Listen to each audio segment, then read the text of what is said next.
আজকে আমরা একদম ভেতরে ঢুকে দেখব জীবনের যে দুটো মূল নকশা আছে মানে উদ্ভিদ আর প্রাণী তাদের একেবারে গোড়ার কথা তাদের কোষের দুনিয়াটা কেমন চলুন সেটাই ঘুরে দেখি। আচ্ছা, এটা কি কখনো মাথায় এসেছে যে একটা গাছ দিব্যে সূর্যের আলো থেকে নিজের খাবার বানিয়ে নিচ্ছে, অথচ একটা বাঘকে শিকারের জন্য ছুটতে হচ্ছে? ও কেন পারে না? এই যে কেন পারে না বললাম, এর উত্তরটা কিন্তু লুকিয়ে আছে একদম গোড়ার একটা জায়গায়, তাদের কোষের ভেতরে। মানে উদ্ভিদ আর প্রাণীর মধ্যে যত পার্থক্য আমরা দেখি তার সবকিছুর শুরু কিন্তু এই ছোট্ট কোষের দুনিয়া থেকেই। তো চলুন এই সফরে এবার ডুব দেওয়া যাক। তবে অমিল খোঁজার আগে চলুন দেখি ওদের মধ্যে মিল কোথায়, মানে উদ্ভিদ আর প্রাণী কোষ দুটোতেই কমন কি জিনিস আছে, তাই না? সবার আগে যার কথা বলতে হয় সে হল নিউক্লিয়াস। সোজা কথায় এটা হলো কোষের কন্ট্রোল সেন্টার, বা বলা যেতে পারে ব্রেন। ঠিক যেমন একটা জাহাজের ক্যাপ্টেন সবকিছু কন্ট্রোল করে, নিউক্লিয়াসও কোষের সব কাজকারবার সামলায়। এরপর আসছে মাইটোকন্ড্রিয়া। এর তো একটা খুব চালু নাম আছে, কোষের পাওয়ার হাউস। আর নামটা কিন্তু একদম পারফেক্ট, কারণ কোষের চলতে গেলে যে এনার্জি বা শক্তি দরকার তার পুরোটাই তৈরি হয় এইখানে।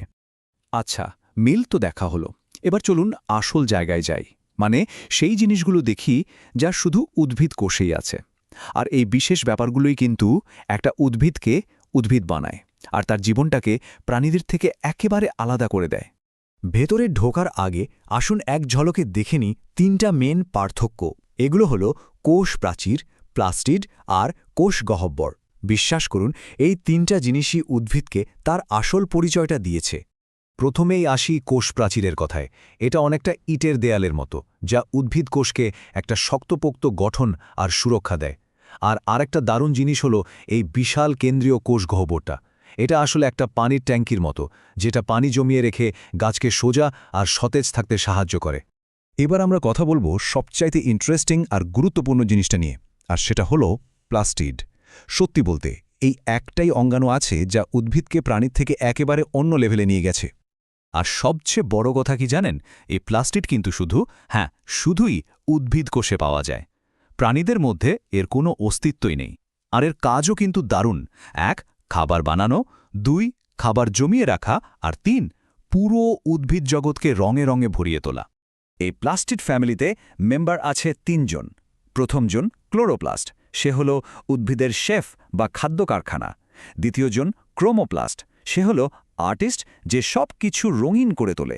আর ৩ নম্বরে আছে লিউকোপ্লাস্ট, একেবারে প্যান্ট্রি বা ভাণ্ডার ঘর, যেখানে খাবার স্টক করা থাকে।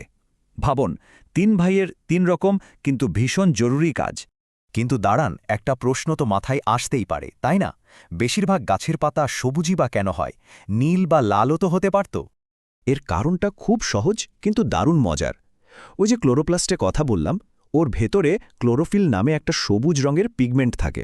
এই ক্লোরোফিলই সূর্যের আলো ধরে, আর তার বিনিময়ে পাতাকে এই চেনা সবুজ রঙটা উপহার দেয়।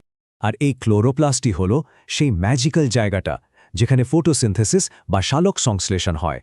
এখানেই সূর্যের আলোকে কাজে লাগিয়ে পানি আর কার্বন ডাইঅক্সাইড মিলেমিশে গাছের জন্য খাবার মানে গ্লুকোজ তৈরি হয়।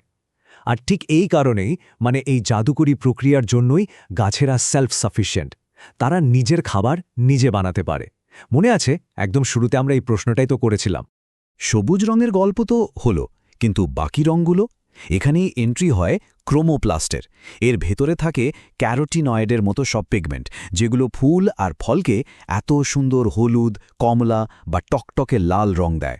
আর এই রংচঙে সাজার কারণটাও কিন্তু খুব সায়েন্টিফিক, পোকামাকড়দের আকর্ষণ করা যাতে পরাগায়ন হয়। আর আমাদের প্লাস্টিড ফ্যামিলির শেষ সদস্য লিউকোপ্লাস্ট, সে হলো একেবারেই বর্ণহীন। ওর রং নিয়ে কোনো মাথা ব্যথা নেই, কারণ ওর ডিউটি হলো খাবার জমিয়ে রাখা। গাছ যে বাড়তি খাবারটা তৈরি করে, সেই স্টার্চ বা শর্করাগুলো ভবিষ্যতের জন্য গুদামজাত করে রাখাই ওর কাজ। তাহলে এতক্ষণে নিশ্চয়ই পরিষ্কার হয়ে গেছে যে কোষের লেভেলে এই যে ছোট ছোট পার্থক্য, এগুলোই আসলে উদ্ভিদ আর প্রাণীর পুরো জীবনযাত্রাকে দুটো একেবারে আলাদা রাস্তায় ঠেলে দিয়েছে। চলুন শেষ করার আগে আর একবার সামারিটা দেখে নিই। একদিকে আছে উদ্ভিদ কোষ, তার একটা শক্ত বর্ম মানে কোষ প্রাচীর আছে, নিজের রান্নাঘর মানে ক্লোরোপ্লাস্ট আছে, আর একটা বিশাল পানির ট্যাঙ্ক মানে কোষ গহ্বর আছে। আর অন্যদিকে প্রাণী কোষ, যার এসবের কিছুই নেই, আর তাই সে অনেক বেশি ফ্লেক্সিবল। কিন্তু এই পার্থক্যগুলো এত ম্যাটার করে কেন? কারণটা খুব সিম্পল। গাছের ওই শক্ত কোষ প্রাচীর আছে বলেই সে কোনো কঙ্কাল ছাড়াই সোজা হয়ে দাঁড়িয়ে থাকতে পারে। ক্লোরোপ্লাস্ট আছে বলেই সে নিজের খাবার নিজে বানাতে পারে, মানে সে একজন প্রোডিউসার। আর প্রাণীদের কোষগুলো নরম আর ফ্লেক্সিবল বলেই তারা খাবারের খোঁজে ঘুরে বেড়াতে পারে, মানে তারা হলো কনজিউমার। একবার ভেবে দেখুন, কোষের ভেতরের এইটুকু ডিজাইনের পার্থক্যই পৃথিবীতে উদ্ভিদ আর প্রাণী জগতের এত বিশাল বৈচিত্র্য তৈরি করে দিয়েছে। এটা কিন্তু আমাদের একটা দারুণ ভাবনার সামনে এনে দাঁড় করায় যে বিবর্তনের রাস্তায় ভবিষ্যতে এরকম আর কোনো ছোটখাটো পরিবর্তন জীবনের জন্য একটা বিশাল বড় লাফ নিয়ে আসতে পারে।